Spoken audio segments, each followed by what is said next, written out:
మీ తెలుగు నేస్తం Telugu stop app వెంటనే play store, app store లో డౌన్లోడ్ చేసుకోండి. ప్రతిక్షణం అన్ని తెలుగు వార్త విశేషాలతో పాటు మీ లోకల్ ప్రాంత వార్తలు కూడా సులభముగా తెలుసుకోండి.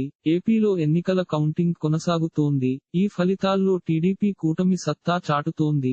రాష్ట్ర వ్యాప్తంగా సుమారు 133 స్థానాల్లో లీడింగ్ లో కొనసాగుతోంది. 20 స్థానాల్లో జనసేన ఆధిక్యంలో ఉండగా బీజేపీ 7 స్థానాల్లో లీడింగ్ లో ఉంది. ఈ క్రమంలో మంత్రి మినిస్టర్ రోజా చేసిన ఓ ట్వీట్ నెట్టింట వైరల్ గా మారింది. శక్తివంతమైన వ్యక్తి అంటే భయాలే విశ్వాసంగా, ఎదురుదెబ్బలే పునరాగమనంగా, మన్నింపులే నిర్ణయాలుగా, తప్పులే పాఠాలుగా నేర్చుకుంటారంటూ ట్వీట్ లో పేర్కొన్నారు. ఈ క్రమంలోనే చిన్నారి నుంచి రోజా పువ్వును అందుకుంటున్న సందర్భంలో తీసిన ఫోటోను రోజా ట్వీట్ చేశారు. ఇలాంటి మరిన్ని ఆంధ్రప్రదేశ్ వార్త విశేషాలు కోసం ఛానల్ కి సబ్స్క్రైబ్ చేసి గంట నొక్కడం మర్చిపోకండి.